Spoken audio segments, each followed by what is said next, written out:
이루어 드립시다. 아멘. 네. 사람마다 소원이 있습니다. 소원을 이루려고 공부하고 열심히 일하고 공부시키고 그럽니다.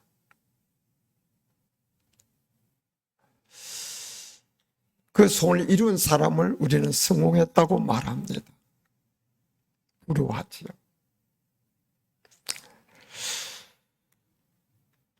그런데 아기들이 태어나가지고 자라면서 어릴 때는 엄마 보고 찌찌 달라, 조금 자라면 깎아달라, 좀 더 나중에는 장난감 사달라, 나중에는 운동화 사달라, 옷 사달라, 나중에는 등록금 달라, 그 지나서는 데이트비 달라, 그 다음에는 결혼시켜달라. 결혼하고는 끝인 줄 알았더니 애기 봐달라. 끝도 없이 달라 합니다. 그러면서 부모님에게 내 소만 이루어달라고 하고, 부모님이 이런 이유로 능력이 부족하나 이런 이유로 못 이루어주면 짜증도 부리고 불평도 하고 원망도 합니다.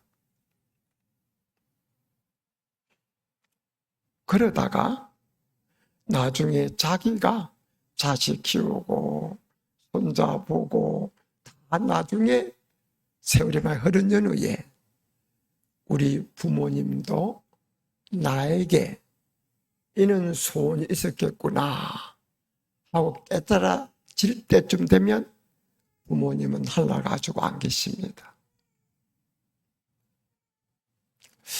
그래서 후회하게 되지요. 마찬가지로 우리 많은 성도들도요, 하나님의 만극한 은혜를 입어 우리 하나님의 자녀되고 구원받아서 하나님 아버지를 부르는데, 그 하나님께 건강 달라, 돈 달라, 아들 딸 달라, 아들 딸 좋은 학교 가게 달라, 출사하게 달라, 좋은 사익감 달라, 며느리 달라, 손자 달라, 달라. 하나님께만 달라고만 합니다. 마땅히 달라고 해야죠. 하나님 모르는 사람은 달 보고 고목나무 보고 뭐 이상한 물도 놓고 뭐 이상한 행상 앞에 달라고 하는데, 만복에 그런 데 하나 앞에 달라고 하는 것은 번지수를 제대로 찾은 거지요. 그게 복입니다. 그런데 하나님 안 주면 불평하고 믿어봐도 뵐 수 없다, 기도봐도 뵐 수 없다 그러면서 원망하고 그럴 때가 있습니다.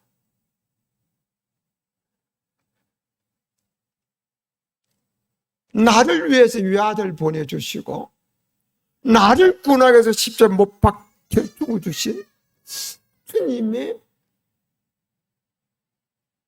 나를 향한 소원이 뭘까? 나에게 이 은혜를 베푸신 나를 향한 하나님의 소원이 뭘까? 이건 한 번도 생각 못 해보고 내 소만 이루달라고, 내 필요만 채워달라고 평생 그렇게 살다가 떠난 사람이 많습니다. 그럼 나중에 후회하게 되는 겁니다.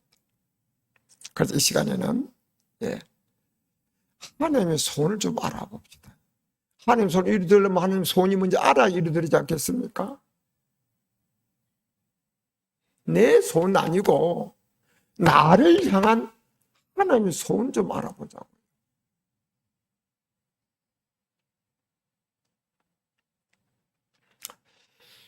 사람마다 소원이 있는데 그 사람의 소원을 어떻게 알 수 있습니까? 그의 말, 글, 삶을 보면 알 수가 있습니다. 하나님의 소원을 어떻게 알 수 있나요? 하나님의 말씀인 성경, 하나님의 역사 속에서 알 수가 있습니다. 그런데 사람마다 소원이 다르듯이 우리 모두를 향한 하나님의 소원도 다양합니다. 하나님은 제가 목사 되기를 원하셨지만 그렇다고 해서 모든 사람이 목사 되기를 원하는 건 아닙니다. 그렇기 때문에 우리 각자를 향한 하나님의 소원은 다 달라요. 그걸 일일이 말할 수는 없고 이 시간에는 우리 모두를 향한 하나님의 공통적인 소원 5가지만 우리가 생각하고 그 소원을 마음에 새기고 이제 남은 기간 동안에 그 하나님의 소원 이루려고 애쓰는 그런 성숙하고 멋진 성도로 이 시간에 탈바꿈 되기를 주님의 이름으로 축원합니다. 자, 하나님의 소원이 뭘까요? 네, 우리의 행복이 하나님의 소원입니다. 모든 부모는 자녀가 행복을 소원하시죠. 그 이상으로 하나님 우리가 행복하기를 소원하십니다.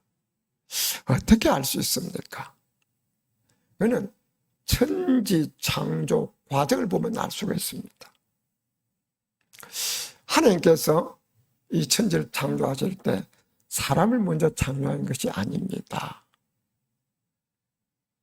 지혜 충만, 능력 충만한 하나님께서 사람을 만들기 전에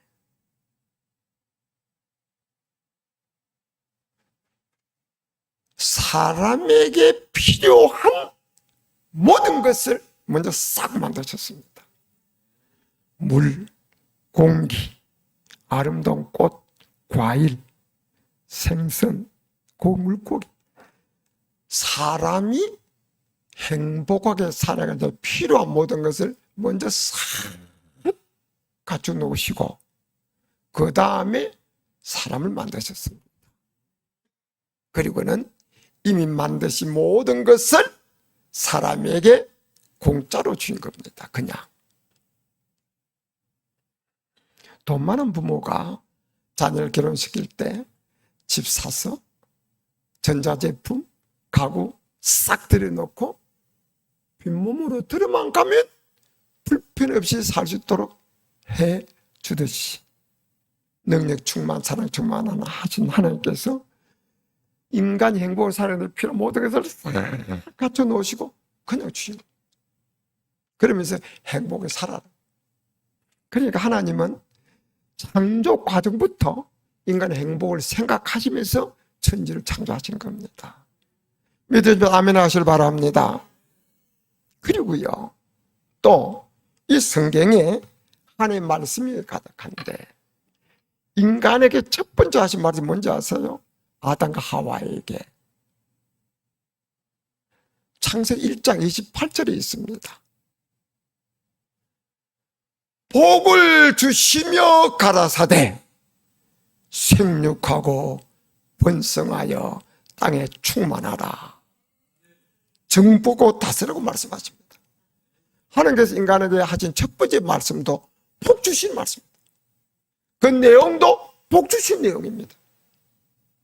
그러니까 하나님의 마음속에는 창조 과정부터 인간 행복을 생각하고 창조하셨고 창조 후에도 하나님의 마음속에는 인간이 복받고 사는 것, 행복에 사는 것이 하나님의 소원이었다는 것을 가르쳐줍니다. 예레미야에서 보게 되면 우리를 향한 하나님의 생각은 저주 재앙이 아니고 평안이요 장래 소망을 주라는 것이라고 말씀했습니다.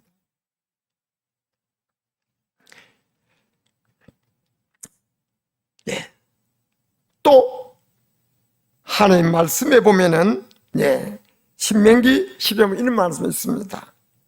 오늘 내 행복을 위하여 내게 명하는 여호와의 명령, 규례, 율법을 질 것이 아니냐고 말했습니다. 하나님께서 우리에게 이 성경 말씀을 주신 이유도 우리 행복을 주신 겁니다. 항상 기뻐하라, 항상 감사해라, 범사에 감사하라, 원망하지 말아라, 불평하지 말아라, 죄짓지 말아라, 하나님 잘 섬기라. 이 모든 이 말씀이 우리를 괴롭히기 위한 것이 아니고 우리 행복을 주신 말씀입니다. 그러니까 하나님의 생각 속에는 온통 인간의 행복입니다.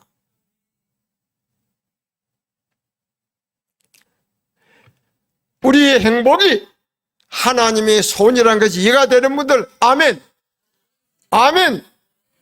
그럼 행복하게 살아야 되겠어요? 안 살아야 되겠습니까? 우리가 행복하게 살면 하나님의 손이 이루어지는 겁니다. 하나님께서 흐뭇해 하시는 거지요. 하나님의 창조 의도대로, 하나님 뜻대로 되어지니까.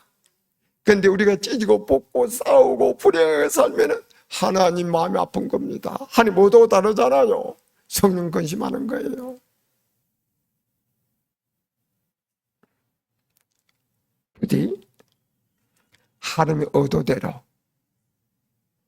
마음 천국, 가정 천국, 교회 천국 이루고 행복하게 사셔서 여러분 행복뿐만 아니라 하나님의 손도 이루어드리는 멋진 성도들 다 되시기를 주님의 이름으로 축원합니다. 우리를 향한 하나님의 손이 뭘까요? 그것은 우리의 구원이 하나님의 손입니다. 어떻게 알 수 있습니까? 성경에 한 역사가 많이 기록되어 있는데 그 중에서 하나님의 가장 큰 희생 뭡니까? 외아들 예수를 지악의 파도가 넘실대는 악한 마귀가 공중군대에 잡고 역사하는 죄악에 오염된 인간들이 사는 이 세상으로 인간 몸을 입혀 이 땅에 보내신 것이 하나님의 가장 큰 희생입니다. 또 죄도 없는 예수님께서 죄인의 괴수처럼 강도 사이에서 십자가에 못 박혀 죽으십니다. 그 고통 속에서 엘렐리 라마 사박단에 나의 하나님 나의 어째 나를 버리시나이까. 고통 속에서 즐겨하면서 죽어갑니다. 그때 하나님께서는 차마 자기 아들 예수가 그렇게 고통 속에서 죽어가는 모습을 볼 수 없으셨든지 3시간 동안 예수님 십자가에 달렸을 때 태양도 빛을 잃었습니다.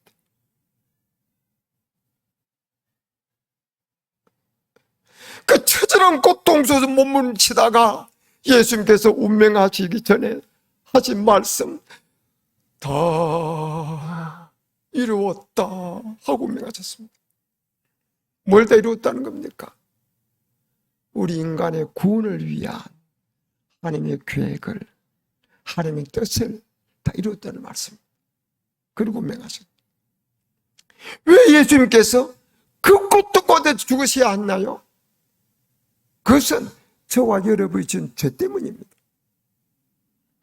하나님께서는 에덴 동산에서 인간이 죄와 관계없이 행복하게 살도록 여건을 마련했습니다. 그리고 그 에덴 동산에는 땀 먹으면 영생할 수 있는 생명과일도 만들어줬습니다. 그런데 하나님께서 이 행복을 행복하게 하는 의도대로 행복하게 살고 그리고 정말 주 안에서 행복한 존재로 영생하도록 살기 위해서 하나님께서 단 한 가지 말씀하십니다. 이 말은 명령해라. 동산 중앙에 있는 선악과만은 따먹지 말아라. 다른 것은 전부 다 네가 전부 다 마음대로 다 해라. 딱 동산 중에는 선악과만 따먹지 마라. 따먹는 날에는 정령 죽으리라. 그렇게 말씀했습니다. 이것은 하나님과 인간과 연결고리입니다. 그게 없으면은 하나님과 인간관계가 연결고리가 끊어서 인간과 하나님 따로 노는 겁니다. 그런데 그런 분위기 속에서 하나님께서 아담아, 예, 행복하게 사는 모습을 사탄이 보니까 너무 배가 아픈 거예요.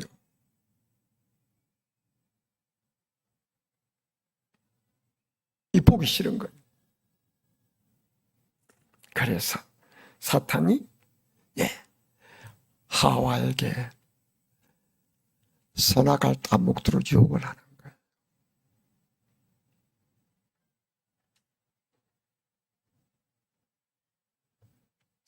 하와도 하나님의 선악을 따먹지 말라는 줄 알고 있습니다.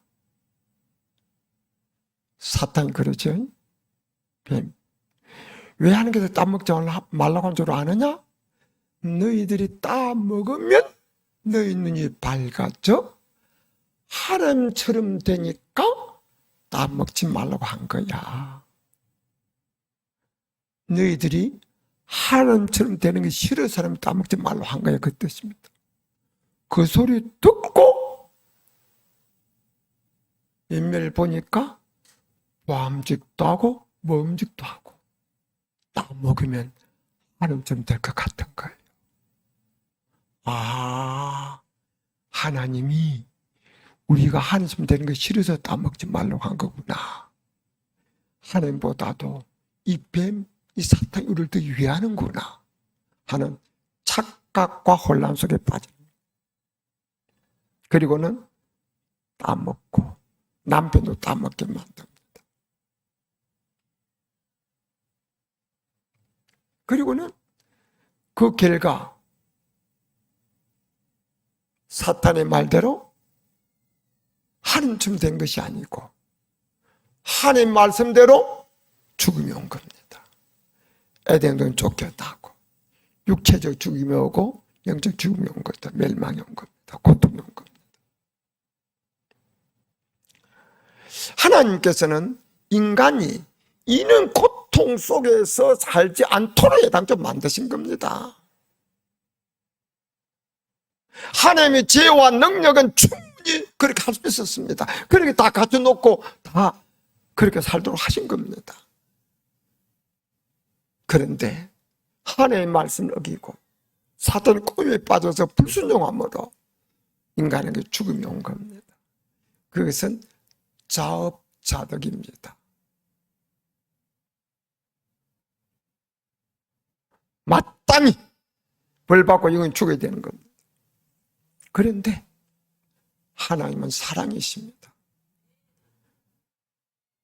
자기 말 안 듣다가 자업자득으로 인간이 멸망받고 죽는 것은 하나님 말씀대로고 자업자득이지만 사랑의 하나님은 그게 마음이 아픈 거예요. 그래서 인간의 구원의 길을 여시는 겁니다. 하나님의 말씀은 천지가 없어지기 전에는 변함이 없습니다. 언제는 선악을 따먹으면 죽는다 했다가 언제는 이분만 용서해준다 괜찮다 그럴 수는 없는 겁니다. 그런데 모든 인간은 다 죄를 범했기 때문에 다 멸망받고 자기 죄 때문에 죽고 멸망받아야 되는 겁니다. 남을 위해서 대신 죽어줄 수 없는 거예요.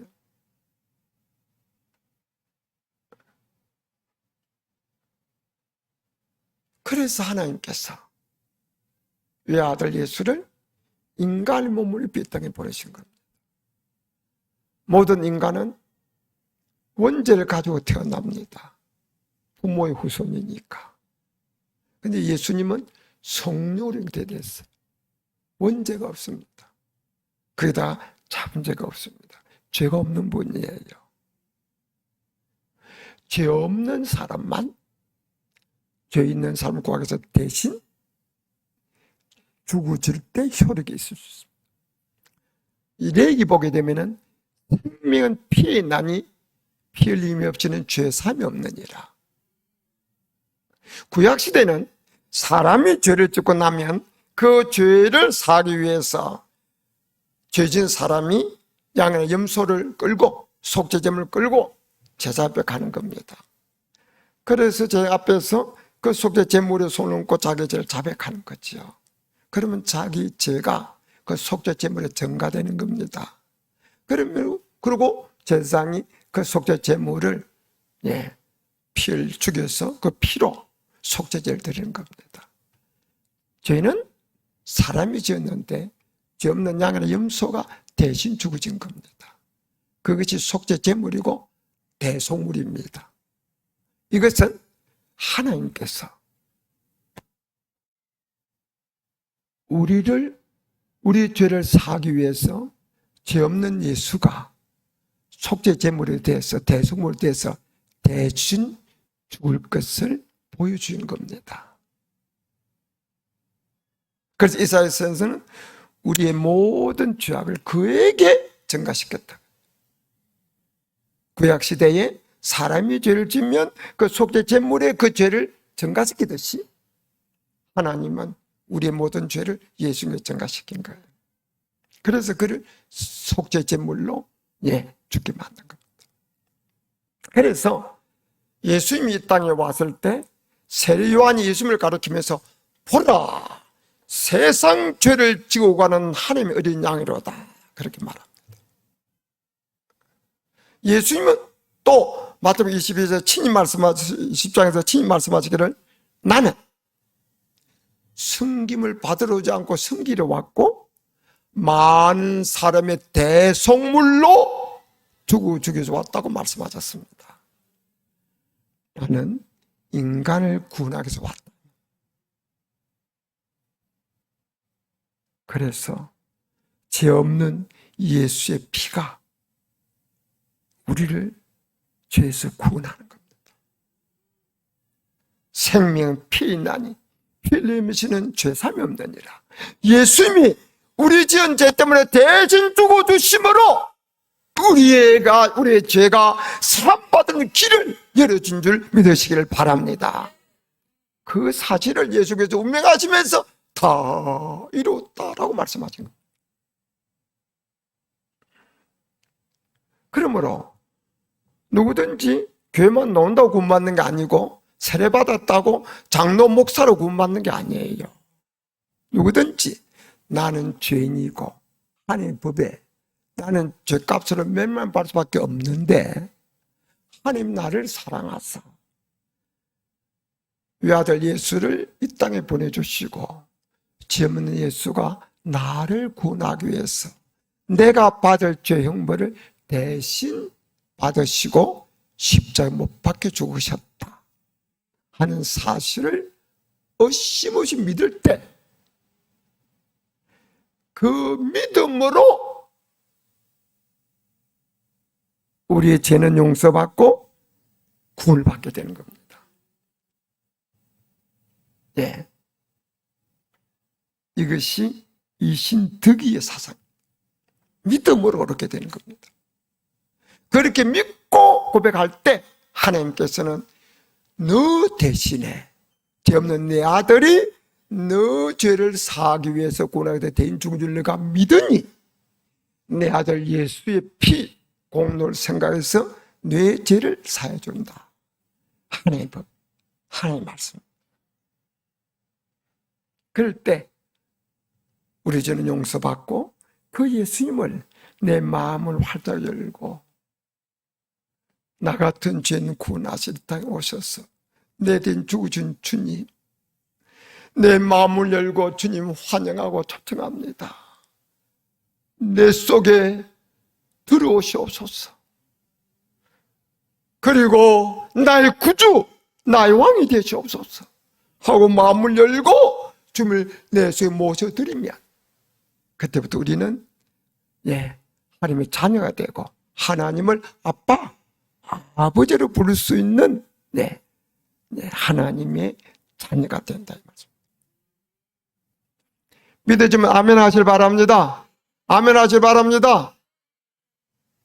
그러므로 진실로 예수 믿는 사람 속에는 예수님이 계시는 거예요. 여러분, 예수님이 계십니까? 성경은 너희가 믿음에 가는가 너희 스스로를 확정하라.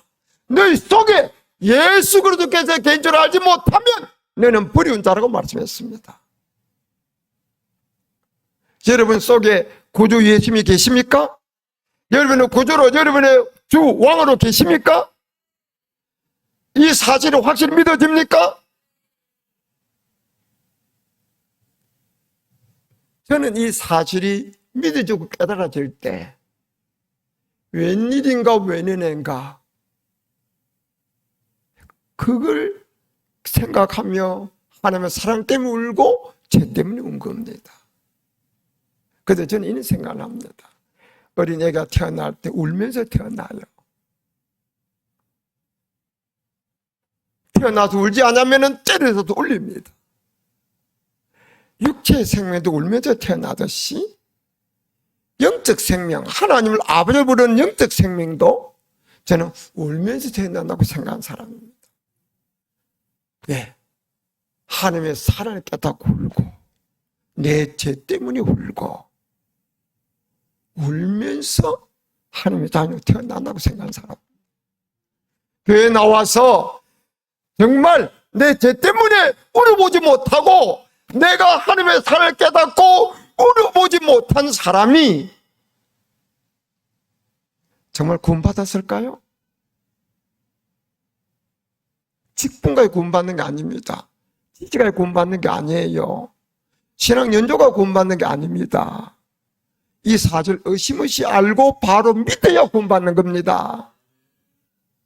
우리가 믿을 때 하나님의 엄청난 희생은 빛을 발하는 거고 효과가 나타나는 겁니다. 안 믿으면 하나님의 엄청난 희생이 헛수고되는 거예요. 그래서 하나님은 우리가 구원받기를 그렇게 소원하십니다. 우리가 구원받으면 우리는 하나님의 자녀되도 좋고 하나님이 우리를 구원해서 이렇게 사랑하시고 이 생을 치른 하나님께서는 하나님 의도대로 우리가 구원받고 하나님의 사랑의 품으로 다시 돌아오니까 하나님이 좋으신 겁니다. 예수님이 나를 구원하기 위해서 내 죄를 된 짊어지고 죽으셨다는 사실 의심 없이 믿어지는 분 아멘 합시다. 아멘 합시다.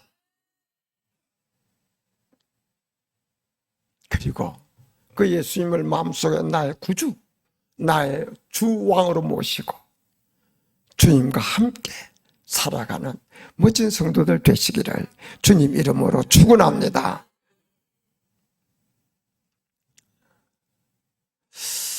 또 하나님의 소원이 뭘까요? 하나님의 소원은 우리의 거룩함이 하나님의 소원입니다.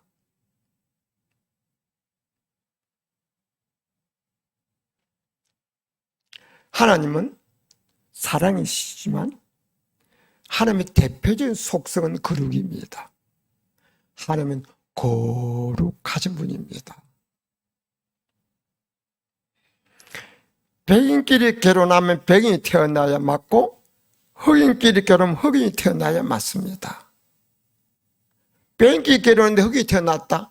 그러면 그 부모의 자식이 아니거나 병들었거나 둘 중 하나입니다. 내가 카메룬에 가서 근데 전부 다 흑인인데 얼굴이 하얀 분이 찬양대 지랄하더라고요. 그래서 좀 백인입니까 물으니까 선교사님이 아니래요. 왜 그래요? 그 얼굴 하얘지는 병이 있답니다. 그래서 오래 못 산대요.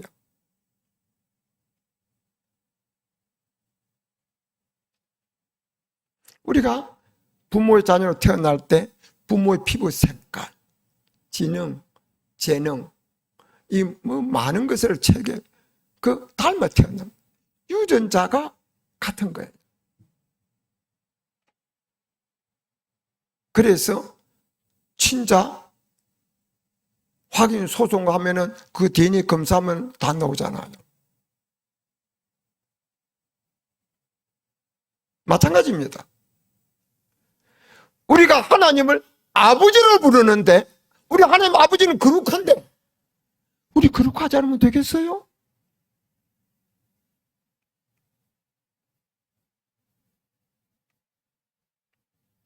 그래서 성경은 이렇게 말씀하십니다. 레위기 19절 보면 하나님께서 내가 거룩하니 너희도 거룩할지어다.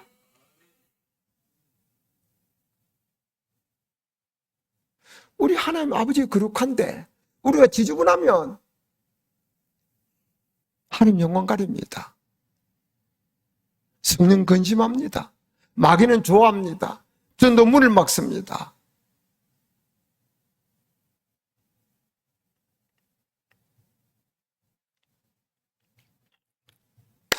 잘 들으세요.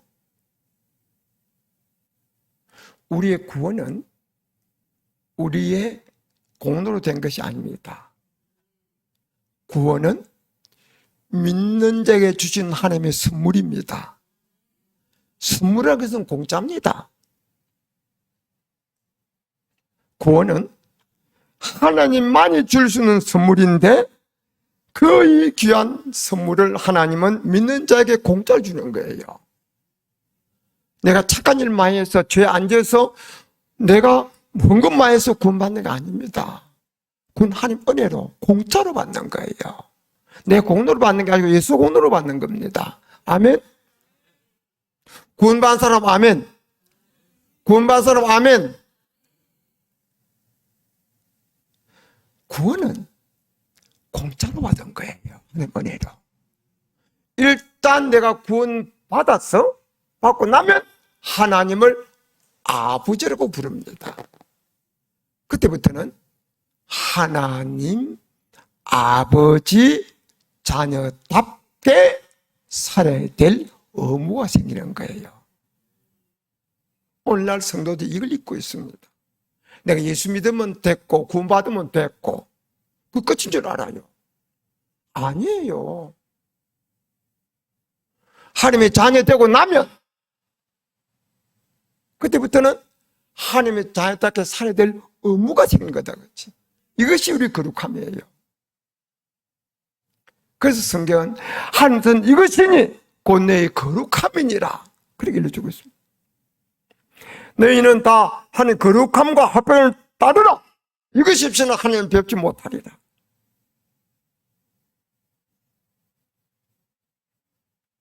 하나님은 우리가 하나님의 자녀 되기를 원하는 것이 아니라 하나님의 자녀다운 자녀가 되기를 원하신 줄 믿으시길 바랍니다. 우리 교단은 성결교입니다. 사중복음은 중생, 성결, 신유, 재림입니다. 네 가지 다 중요한 겁니다. 그런데 우리를 중생교를 하지 않고 신유교회, 재림교를 하지 않습니다. 성결교를 말합니다. 네 가지 중에 성결이 제일 중요하다는 이야기입니다. 이 성결이 바로 거룩함입니다. 우리가 하나님의 자녀가 하나님의 자녀답게 생각하고 행동하고 살 때 그때 성결이 이루어지는 겁니다.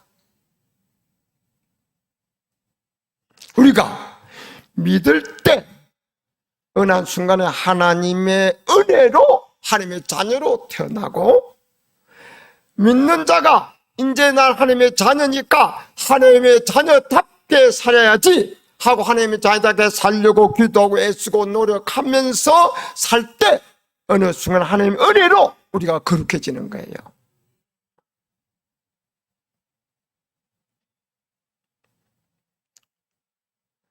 그러므로 교회에서 직분 자꾸 높아지려고 뭐 세상적으로 뭐 출세하고 복을 받으려고 그런 기도도 그런 소원도 필요하겠지만 우리 믿는 사람은 모두 다 하나님의 자녀다운 자녀 거룩한 자가 되어야 된다는 우리 하나님 아버지를 닮아 거룩해져야 된다는 이 사실 잊지 말고 여러분 하나님의 자녀다운 자녀 거룩한 자가 되려고 애쓰시기를 바랍니다. 그래야 하나님의 영광이 돌아가고 여러분도 승리하게 되는 겁니다. 이 노력이 있기 때문에 교회 안에 신자는 많은데 세상 속에 신자가 없는 겁니다.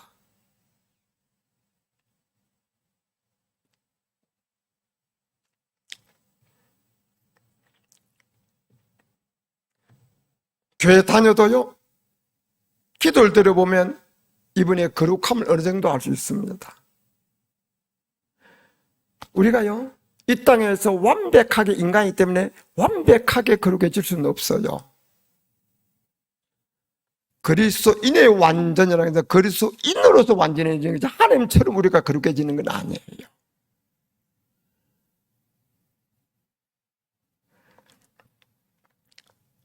그런데 우리가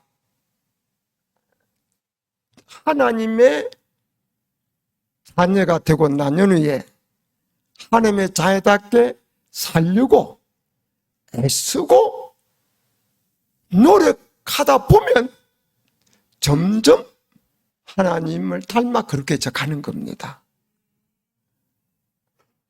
근데 이는 대한 거룩함에 대한 관심이 없는 사람의 기도를 들어보면 건강 주세요, 돈 주세요, 뭐 주세요, 뭐 주세요, 뭐 주세요, 뭐 아파트도 크게 화장실 하나 달린 아파트, 2개 달린 아파트, 그 다음에 3개 달린 아파트 주세요. 그 다음에 빌딩 주세요. 그런 소원만 자꾸 구하는 겁니다. 그런데 정말 영적으로 성숙하고 거룩함을 목표로 두고 기도하는 사람은 그런 그 인간의 필요도 구하지만 더 많은 기도는 하나님 원수 사랑하고 그러셨는데 원수 사랑은 고사하고 시어머니 사랑도 안 되네요. 며느리 사랑도 안 되네요. 형제 사랑도 안 되네요. 성도 사랑도 안 되네요. 하나님 제 힘으로 안 돼요. 저 좀 도와주세요. 저 하나님 말씀대로 살고 싶어요. 좀 하나님 말씀대로 좀 저도 거룩해지고 싶어요. 제 힘으로 안 돼요. 하나님 저 좀 도와주세요. 자신을 하나님 말씀을 쳐서 복종시키는 기도. 한 뜻대로 살아야 되겠는데 살아야 되는 아는데 그렇게 그저 안 되져가지고 몸부림치는 기도. 이런 기도가 거룩함을 목표로 사는 사람이 더 많아지는 거예요. 근데 우리가 하나님 우리 아버지 거룩하냐도 거룩해 되겠다 하는 관심 없는 사람은 그냥 세상 것만 달라고 기도하지. 기도를 들어보면 그분의 영적 수준을 알 수가 있는 겁니다. 여러분 어떤 일인지 모르죠. 한 자녀만 되면 됐지 뭐 또 무엇이 필요하나. 여러분 우리가요 자녀를 낳으면은 내가 낳아서 내 자녀입니다. 근데 그 중에는 효자도 불효자도 있어요. 불효자식은 차라리 납치 안 했으면 좋을 거예요. 무자식 상팔자란 말이 이래서 나오는 모양이다 하는 생각을 부모가 할 수가 있어요. 그런데 효자는 부모 얼굴이 빛을 나게 하고요. 부모님을 한없이 행복해 해주는 겁니다.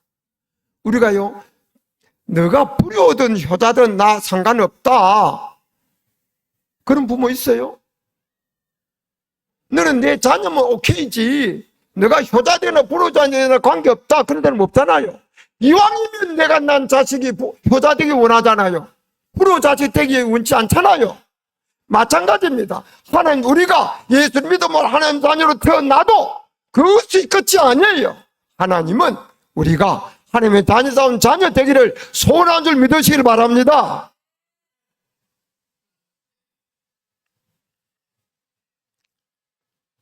이제 내가 예수 믿는 것만 만족하지 말고 구원받는 것만 만족하지 말고 하나님 우리 아버지 거룩하신데 나도 아버지를 닮아 거룩한 자가 되어야 되겠다. 하나님의 자녀다운 자녀가 되어야 되겠다 하는 소원이 생기는 분들 아멘 합시다. 아멘 합시다. 이런 소원을 가지고 기도하며 몸부림치며 사는 신앙 연조는 그를 점점 더 주를 닮아가게 만드는 겁니다. 이런 거룩한 목표 없이 기도 없이 신앙 연조만 흘러가면 교만해집니다. 여러분 다 주 안에서 우리 아버지 하나님 닮아서 거룩해 지심으로 전도문도 활짝 열고 교회도 봉시고 덕도 세우고 하나님을 기쁘시게 영원하게 해드리시기를 주님의 이름으로 축원합니다.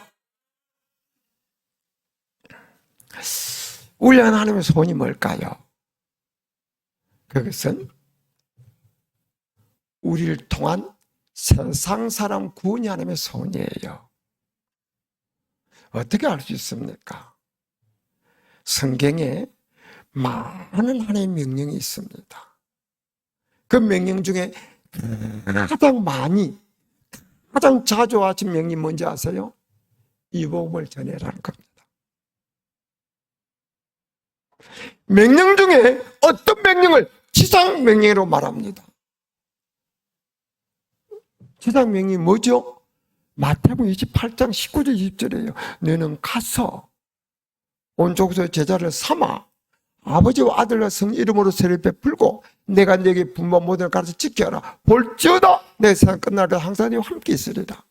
이것을 우리는 지상 명령으로 말합니다. 이거 전도 순교라는 명령입니다.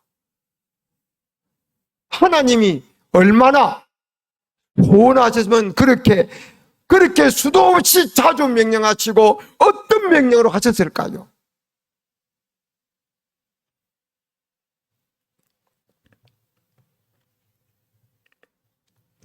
이 사실을 깨달은 바울은 믿음의 아들 디모데에게 예수 그리스도 앞과 하나님 앞에서 어미명하노니 너는 말씀을 전파라.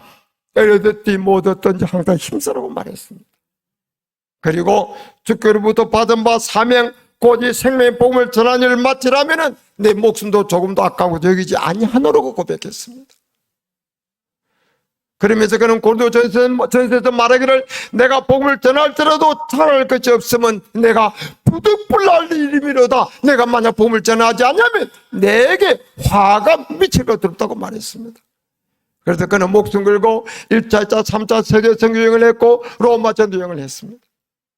그러다 결국은 순교당했습니다. 왜? 예수님 옆에 오른편의 강도처럼 죽을 때 예수님도 구원받는데 왜 우리 일찍 예수님께 하셨을까요? 여러 가지 이유가 있겠죠?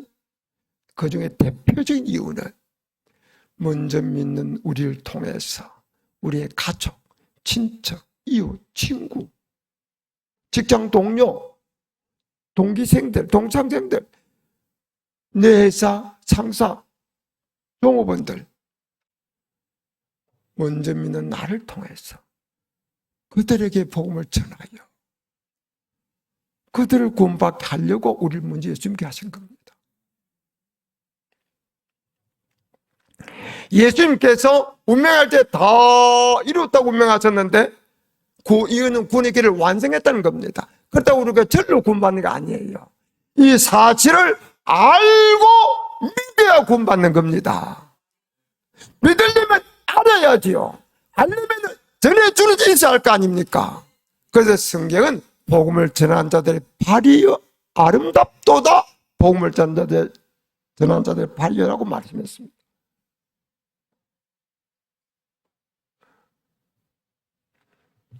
우리는 하나님을 영화롭게 기쁘시듯이 우리의 큰 사명인데 하나님 무엇을 가장 기뻐하십니까?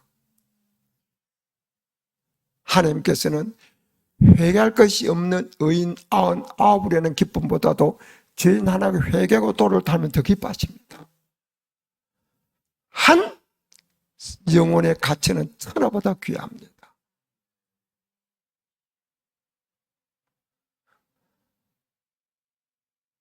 우리가 복음을 전하면 하나님의 그 엄청난 희생, 우리 예수님의 십자가 희생이 효력이 나타나고 빛을 발하는 것이 되고 우리가 복음을 전하지 않으면 그 사실을 남들은 알지도 못하고 멸망받게 되는 겁니다.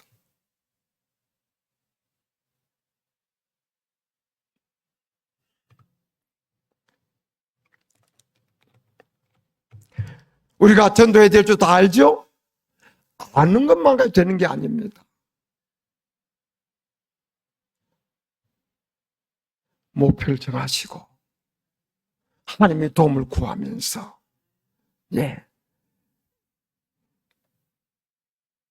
전도를 위해서 애쓰심으로 하나님의 손도를 드리고 여러분도 이 땅에서 가장 귀한 일을 하시다가 하늘나라에 가서 영원토록 별처럼 빛나시기를 주님의 이름으로 축원합니다. 이제 전도해야 되는 걸 알기만 하는 것이 아니고 내 목표를 정하고 나도 전도하겠다. 믿고 안 믿고는 내 마음대로 안 되지만은 전하는 것은 내가 마음 먹으면 전할 수 있는 거예요. 이 시간에 그렇게 뜻을 정한 분들 아멘 합시다. 두 손 들고 아멘 합시다. 아멘! 아멘!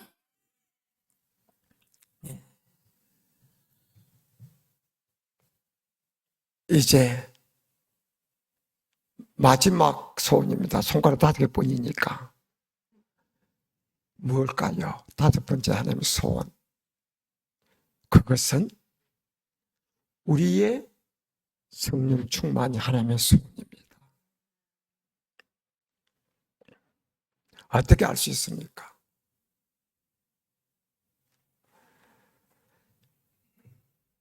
주님께서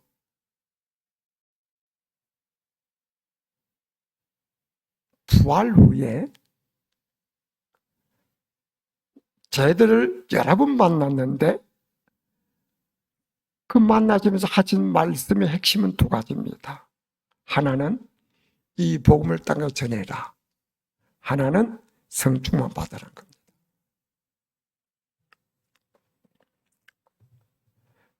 사도행전 1장 4절 이후 보게 되면은 주님께서 성천하기 전에 많은 자들이 모였습니다. 그들에게 말씀하십니다. 너희는 예루살렘을 떠나지 말고 아버지의 약속하신 것을 기다리라. 요한은 너에게 물로 세를 베풀었으나 너희는 맨날이 못되어 성령으로 세를 받으리라. 그러니까 제자들이 날 해보고 싶으면 이때니까요. 그러니까 내 알 바 아니야 하시면서 주께서 말씀하십니다. 사도 1장 8절에서 오직 성령이 임하시면 내가 권능을 받고 예루살렘과 온 유대와 사마리아와 땅과 이르르되 정이 되리라. 그리고는 9절에서 성천해버립니다. 그러니까 예수님께서 마지막 남긴 소원, 마지막 남긴 유언, 이것이 바로 주님의 가장 큰 소원인데 이것이 우리 성충만 맞는 겁니다. 예수님 제 아들을 하고 헤어지는데 하실 말이 얼마나 많겠어요? 다리스라 다음에 하나 또 보자 하실 말이 너무 많을 텐데 주님께서는 성령 받아라. 이 말씀 아주 성전하죠. 이것은 예수님의 소원 중의 소원, 가장 시급한 소원입니다. 왜 그런지 아세요? 가장 시급한 소원이라는 것은 예수님께서 부활 후에 이 봄 땅에 전해라는 말씀과 성령 충만 받을 말씀 2가지 하셨는데 마지막 남긴 말씀이 성령 충만 받으라는 겁니다. 성령 그러면서 예루살렘 떠나지 말고 온 세상에서 말씀 전하려면 떠나야 될 거 아닙니까? 예수 떠나지 말고 성령부터 먼저 받으라는 겁니다. 그 당시 예루살렘은 예수님을 잡아 죽일 무리들이 제도 잡아 죽일 위험이 가득한 곳입니다. 그래서 저들이 예수님 십자가 잡히고 난 후에 고향 갈릴리로 다 도망친 겁니다. 근데 예수님 다 아시죠? 그래서 불구하고 위험이 가득한 예루살렘 떠나지 말고 성령부터 받으라고 그러셨어요. 가장 시급한 소원. 그 다음에 왜 이것이 소원 중의 소원이냐 하면은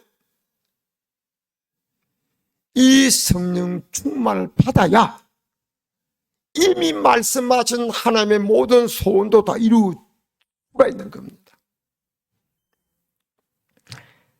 잘 들어보세요. 제자들이 최고의 스승 예수님을 통해서 3년 이상 교육을 받았습니다. 예수님의 지혜로 말씀을 들었습니다. 그리고 삶을 보았습니다. 기적을 보았습니다. 무리를 걸어가고 풍랑을 잔잔케 하고 죽은 사람 살리고 오병의 기적을 일으키고 귀인을 쫓아내고 수많은 기적을 보았습니다. 그리고 예수님께서 하라는 대로 하니까 자기들이 귀인 쫓아내서 그는 권능도 받았습니다. 그런데 예수님께서 잡히실 때 직전에 그럽니다. 오늘 너희들이 나를 버릴 거다. 그때 베드로 그랬죠. 주님, 남은 몰라도요, 나 죽어도 지금 안 버립니다. 호언장담합니다. 그런데 성경은 베드로뿐만 아니라 다른 제자들도 그렇게 말했다고 기록하고 있습니다. 그때 예수님께서 말씀하십니다. 사탄이 너희를 밀가부르듯 하려고 너희를 청구하였으나 내가 너희를 위하여 기도하였노니 돌이켜 너희의 형제를 굳게 하라고 말씀했습니다. 그러면서 베드로에게 오늘 밤 다 굴기 전에 네가 나를 세 번 부인할 것이다 그랬습니다. 제자들은 죽은 사람 살리고 무리를 걸어가고 500기를 일으키는 예수님을 누가 잡아가 누가 죽여요? 그런데 그 예수님이 힘없이 잡혀가는 겁니다. 저항하지 않고 잡혀가는 겁니다. 그때 제 아들은 자기도 잡혀가봐. 그러면 날 살려고 다 도망쳐버린 겁니다. 그리고 갈릴리에서 제 아들이 방이 모여가지고 가룟 유다는 없어졌고 이러한 죄가 오도도 떨고 있습니다. 처음에 10제자죠. 그다음에 첫 도망 없었죠. 떨고 있습니다. 그때 제 아들이 마음 얼마나 복잡했겠어요. 서성치아를 자기 살렸다고 부인하고 도망쳤으니 자괴감 도 넘칠 것이고 내가 도대체 뭐야, 내가 날 못 믿어, 그러기도 할 거고, 아니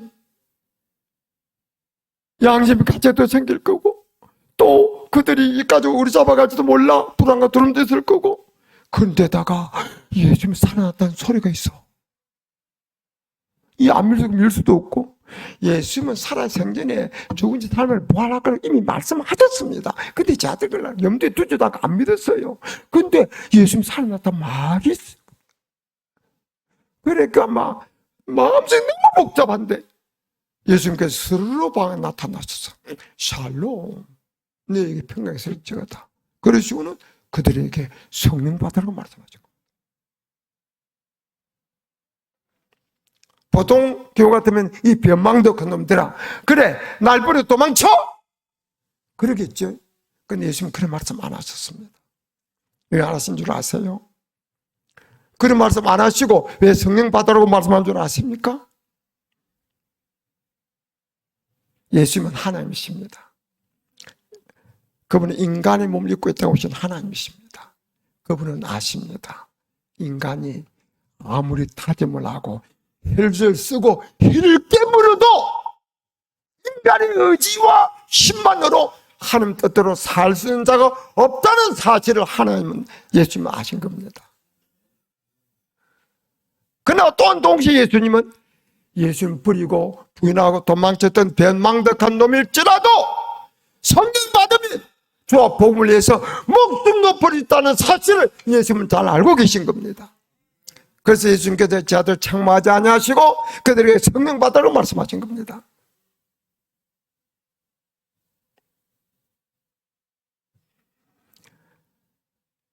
그들이 예수님의 마정 명령에 따라서 예수님 떠나지 않고 모여서 저녁에도 힘쓰다가 오순절날 성충만 받았습니다. 그리고는 그들이 변했습니다. 그때 제 아들이 성충을 받지 못했다면 오늘 우리는 예수님이 우리를 위해서 죽은 줄도 모를 겁니다. 그리고 왜 이 소원이 소원 중에 소원이냐 하면 성충은 받아야 이미 말씀드린 소원이 이루어지는 것도 가능하다. 우리 행복이 하나님의 소원인데 행복은 언제 오는 겁니까? 진정한 행복은 성령 충만할 때 오는 거예요. 하나님의 나라는 먹고 마신 것이 아니고 주 안에 성령 안에서 의와 희락과 평강입니다. 또 우리 행복하려면 하나님 말씀도 살아 행복해지는 거예요. 원수도 사랑하고 감사하고 기뻐하고 원망하지 불평하지 말고 재지 말고 하나님 말씀도 살아야 행복합니다. 말씀 어기면 불행해지는 거예요. 그런데 알면서도 내 힘으로 말씀을 살 수 없어서 하나님 말씀도 살 수 있는 능력이 내게 없어서 죄짓고 말씀을 부르짖는 겁니다. 그런데 성령은 위로부터 오는 능력이에요. 하나님의 말씀대로 살 수 있는 능력이 성령 충만입니다. 하나님 말씀대로 살 수 있도록 하늘로부터 임하는 능력이 성충만이에요. 성충만 받으면 성충 받기 전에는 안 되던 순종이 되어지는 겁니다. 그래서 성충 받아야 진정한 참 행복이 찾아올 수 있습니다. 여러분, 성충만 받은 분들은 알죠? 그가 성충 병들었거나 자비 망했거나 관계없이 환경 여건 관계없이 성령 충만할 때는 기쁨 충만, 감사 충만입니다. 그러므로 다 성령 충만 받으셔서 성령 안에서 하나님의 소원대로 행복하시기를 주님의 이름으로 축원합니다. 그리고요, 우리 구원이 하나님의 소원입니다. 그런데 어떨 때는 믿고 구원받아 손 드세요. 아멘. 근데 또 좀 세월이 흘러서 죄짓고 넘어지면 나 구원 못 받아 넘어야 오락가락 왔다 갔다 합니다. 믿음이 흔들리니까요. 근데 성충만 받으면 흔들림은 없는 믿음, 믿어지는 믿음의 소유가 된 줄 믿으시길 바랍니다. 그래서 우리 구원은 확실히 흔들리지 않는 거예요. 그리고 우리 거룩함이 하나님의 소원인데 우리가 무슨 제재로 거룩해집니까? 그런데 거룩한 영, 성령이 내 속에 충만해서 내 생각과 마음을 지배하고 다스리고 내 손과 발을 의하고 다스릴 때 우리 다 거룩해지게 되는 줄 믿으시길 바랍니다.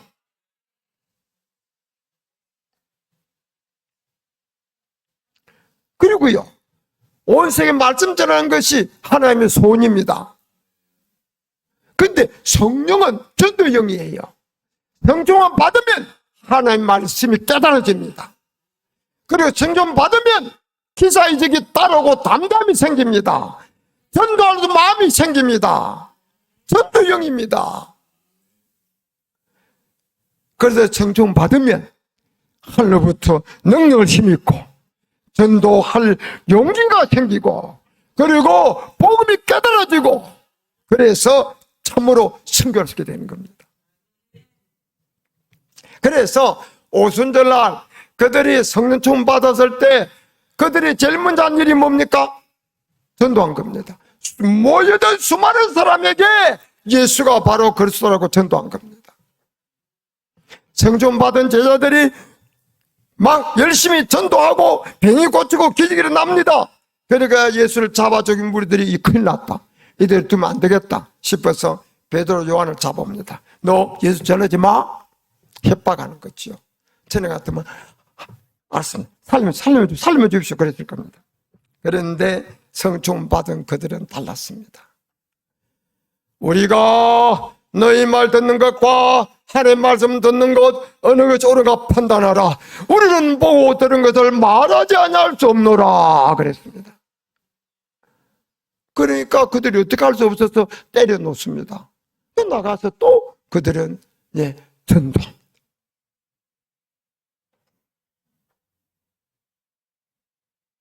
그러므로 성충만 받으면 나머지 하나님의 손도 다 이루어진다는 말씀입니다. 그래서 능력이 하나님부터 오는 겁니다. 그래서 성충만이 중요한 겁니다. 근데 요즘 교회가 성충만에 관한 관심이 점점 없어지고 있습니다. 성충만 받지 않고는 신앙생활에 승리 못해요. 세상을 이기지 못합니다.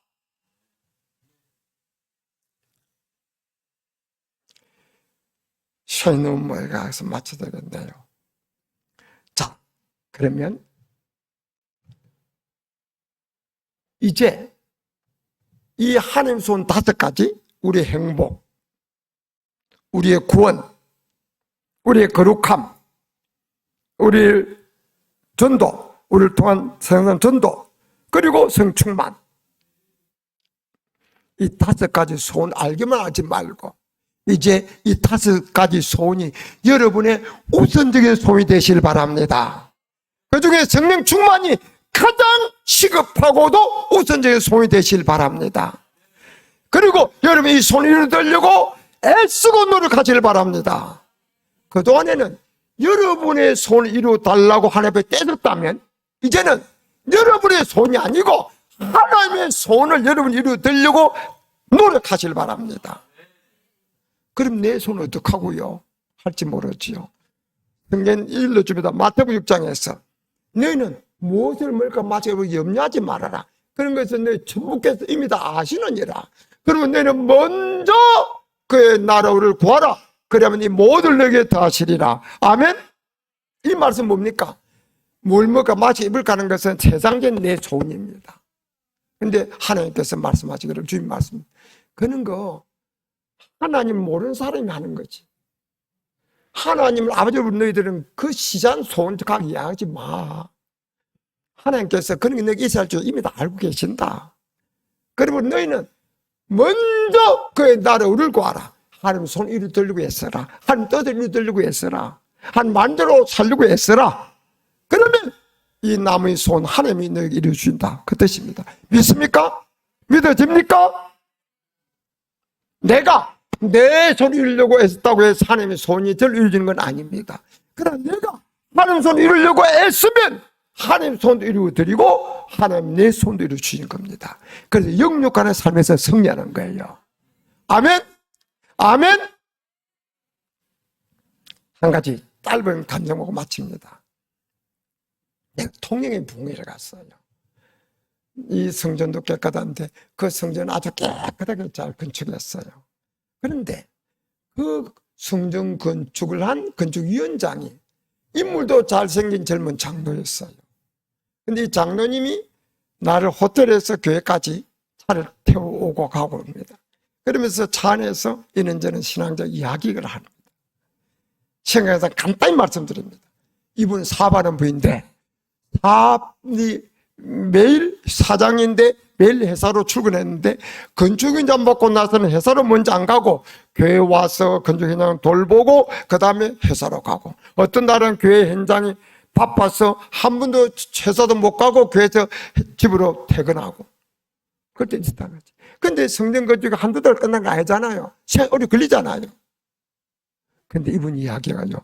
그런데 목사님, 내가 매일 회사 출근해서 일했던 지난 수년보다도 내가 교회 먼저 가서 건축 일을 먼저 돌보고 그 다음에 회사 가고 어떤 데 회사 종일 못 가고 했던 건축했던 그때 우리 회사 경영 실적이 제일 좋았습니다.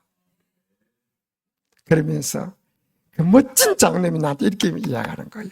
목사님, 내가 하나님 일 하니까 하나님이 내 일 해주시대요. 할렐루야입니다. 할렐루야입니다. 여러분도 이런 감정이 여러분의 감정이 되시기를 주님의 이름으로 축원합니다. 네, 네, 네, 목사님, 맞아요.